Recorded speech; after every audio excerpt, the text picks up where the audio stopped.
Bismillahirrahmanirrahim. Students, Assalamu alaikum wa rahmatullahi wa barakatuhu. Today we are going to start chapter number 2 of first year physics, lecture number 8. तो chapter number 1 में हमने physical quantities को दो categories में divide किया था। Number 1 थी base quantities, number 2 derived quantities. यहाँ भी हमने फिज़िकल क्वांटिटीज़ को दो कैटेगरीज में डिवाइड किया है। Number 1 vector quantities, number 2 scalar quantities. Vector quantities क्या आता है और स्केलर क्वांटिटीज़ क्या आता है? Those quantities which can be completely described by magnitude only, by magnitude only. I mean अगर हमारे पास एक जैसे कि टाइम है t is equal to 10 second, तो ये 10 सेकेंड मैग्नीट्यूड है। इसमें मैग्नीट्यूड में दो चीज़ें हो सकती हैं, 10 is the number and second is the unit, तो दिस इज़ कॉल्ड मैग्नीट्यूड। इसमें डायरेक्शन का कोई भी जिक्र नहीं है। और vector quantities, those quantities which can be completely described by magnitude and its direction, तो उन क्वांटिटीज़ को हम वेक्टर क्वांटिटीज़ कहते हैं। जैसे बेटे फोर्स लगाते हैं, force is equal to 10 newton towards east. लो, इसमें अब ये F is equal to 10 newton, ये जो चीज़ है this is called magnitude and this is the direction, तो this quantity is called vector quantity. ऐसे स्केलर क्वांटिटी की बहुत सारी एग्जांपल्स हैं, जैसे मैंने टाइम लिखा है, इस तरीके से डिस्टेंस भी स्केलर क्वांटिटी है, पावर स्केलर क्वांटिटी है, वर्क स्केलर क्वांटिटी है, हीट, एनर्जी, ये सारी स्केलर क्वांटिटीज़ हैं। लेकिन वेक्टर क्वांटिटीज़ में फोर्स, वेलोसिटी, डिस्प्लेसमेंट, एक्सेलरेशन, तो ये सारी क्वांटिटीज़ वेक्टर क्वांटिटीज़ है। इनकी कोई ना कोई ख़ास डायरेक्शन ज़रूर होती है। और इसको वेक्टर को हम रिप्रेजेंट कैसे कर सकते हैं? वेक्टर को ना दो तरीके हैं रिप्रेजेंट करने के। एक तो उसको सिंबॉलिकली हम रिप्रेजेंट करते हैं और एक ग्राफिकली रिप्रेजेंट करते हैं। जो सिंबॉलिक रिप्रेजेंटेशन है, जो सिंबॉलिक रिप्रेजेंटेशन है इसकी सिंबॉलिक, उसमें बेटे एक वेक्टर है d, फर्ज करें d के ऊपर आपने एरो लगा देना है, और या d के ऊपर आपने बार लगा देना है, या a वेक्टर a है उसके ऊपर आपने एरो लगा देना है। इस तरीके से हम वेक्टर को रिप्रेजेंट करते हैं। और एक तरीका और है कि इस d पे आप एरो ना लगाएं, इसको बोल्ड करके लिख लें। बुक्स में आमतौर पे इस तरीके से लिखा जाता है वेक्टर बोल्ड करके, ये भी वेक्टर को रिप्रेजेंट करेगा। अगर सिंपली डी होगा तो ये जस्ट मैग्नीट्यूड को या स्केलर क्वांटिटी को रिप्रेजेंट करेगा। ये डी स्केलर या मैग्नीट्यूड को रिप्रेजेंट करेगा, ये वेक्टर को कर रहा है, ये भी वेक्टर, ये भी वेक्टर, ये भी वेक्टर।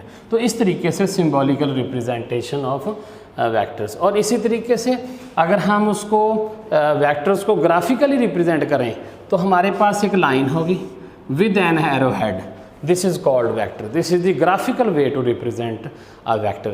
Let's say कि ये 5 सेंटीमीटर लॉन्ग है, a vector is equal to 5 centimetre long. it means कि ये length of this vector है ना, it represents magnitude और this arrowhead represents the direction of the vector।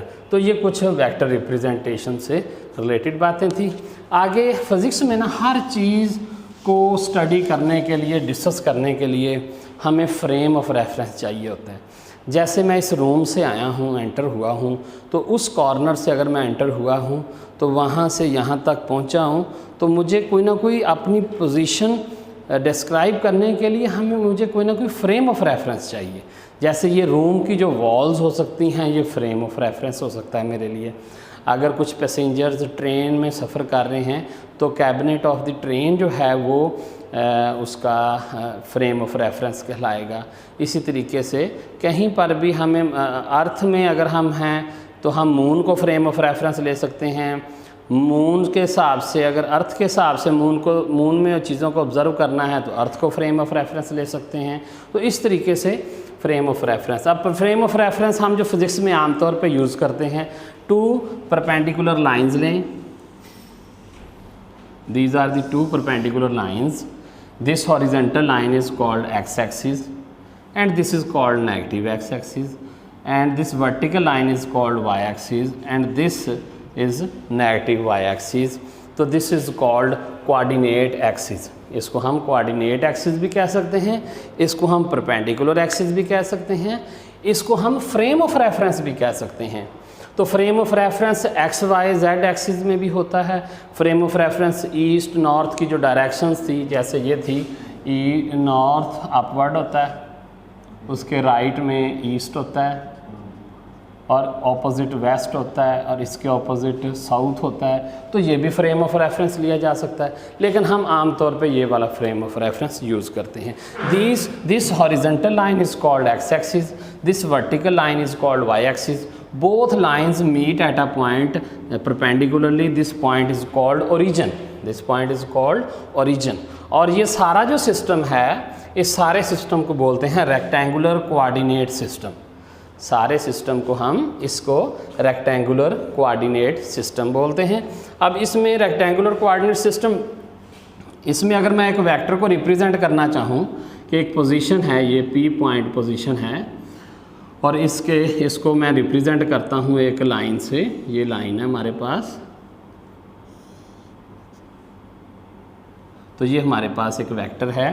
अब इसके जो कोऑर्डिनेट्स हो सकते हैं वो ए बी भी हो सकते हैं, कि जैसे मैं इसको यहाँ से मिलाऊँ, so horizontally this is A and vertical coordinate is B. पहले वाला एक्स कोऑर्डिनेट कहलाता है, बाद वाला वाई कोऑर्डिनेट कहलाता है। ये 2 डायमेंशनल फिजिक्स थी। जैसे मैं वो ओरिजिन है कमरे का, जो कॉर्नर है जहाँ से मैं एंटर हुआ हूँ, और दिस इज़ माय पोजीशन, यहाँ मैं खड़ा हूँ, तो वहाँ से एरो हेड इस तरफ आएगा, और ये इस तरीके से मैं ए और बी फ्लोर के ऊपर खड़ा हूँ। तो ये 2 डायमेंशनल फिजिक्स कहलाती हैं। अगर बेटा इसी तरह मेरे ये फ्लोर पे पोजीशन लेनी थी, तो 2 डायमेंशनल फिजिक्स की ज़रूरत पड़ी। अब अगर ये मेरा हेड की पोजीशन लेनी चाहेंगे आप, इसकी लोकेशन, इसकी पोजीशन लेनी चाहेंगे आप ओरिजिन से, तो ऐसे ये हेड मेरा जो है इस वक्त ये स्पेस में मौजूद है, यहाँ पर इसको स्पेस कहेंगे हम। तो वहाँ से मैं अभी ड्रॉ करता हूँ, तो मुझे 3 कोऑर्डिनेट्स चाहिए, एक स्पेस कोऑर्डिनेट भी चाहिए। तो उसके लिए मैं ये 3 डायमेंशनल में चलता हूँ।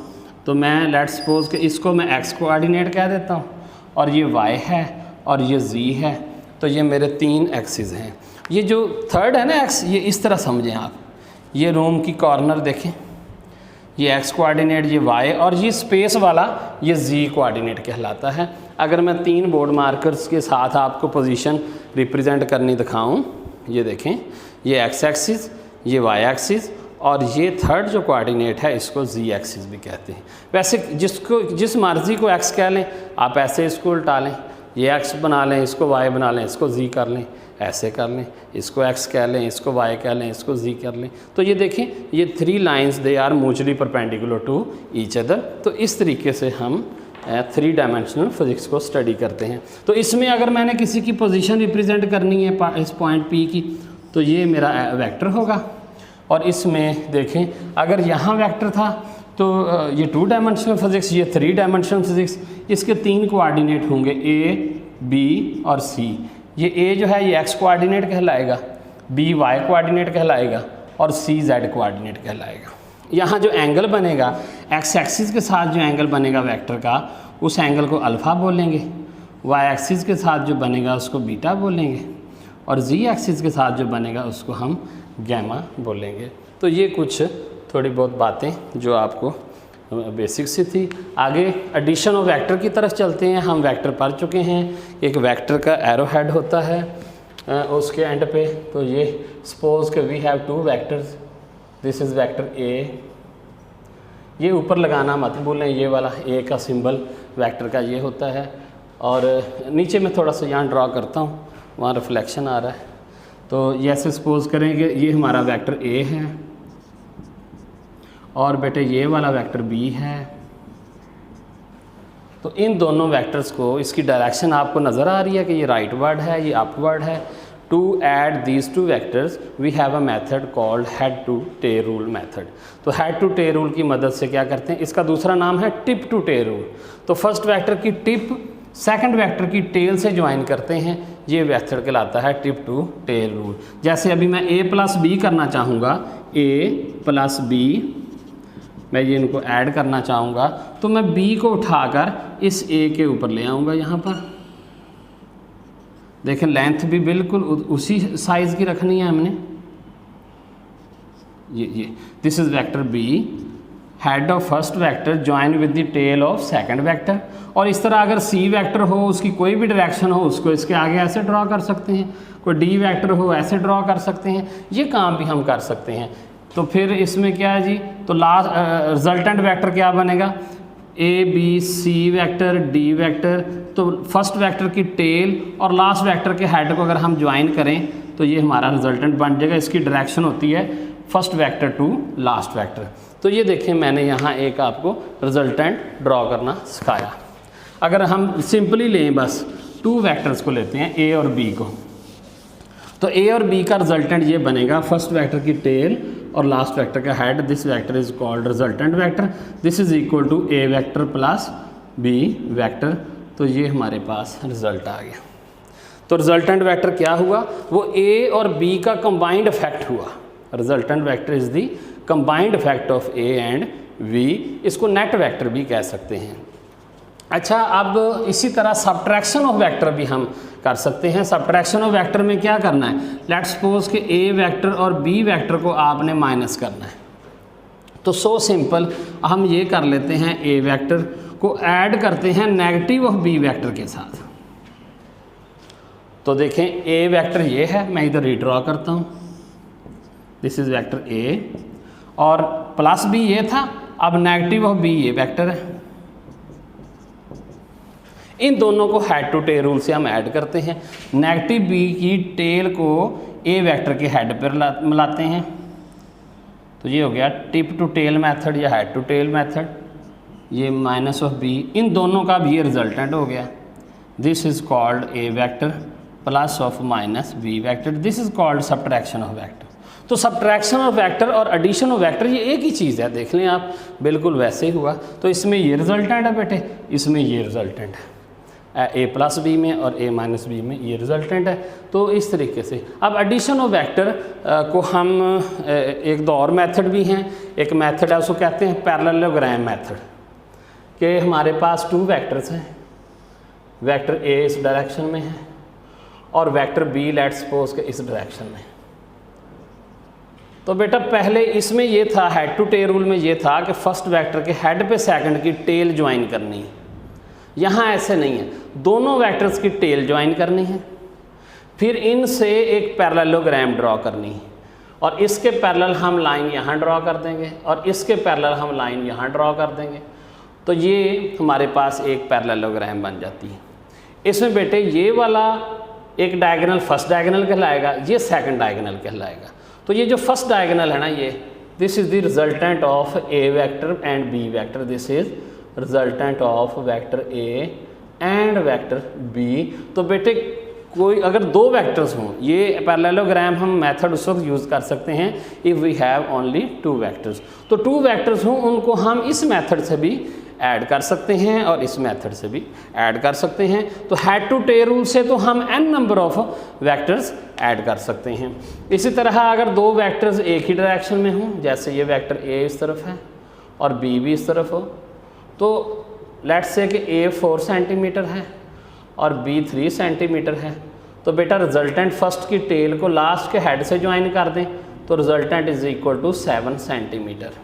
बहुत आसान है। इसी तरह बेटे अगर एक वेक्टर a इस डायरेक्शन में है which is equal to 4 centimetre और b इस डायरेक्शन में है माइनस नेगेटिव डायरेक्शन में, तो b यहाँ टेल रखेंगे b की और यहाँ तक जाते हैं, लेट्स सपोज कि ये b is equal to 3 centimetre.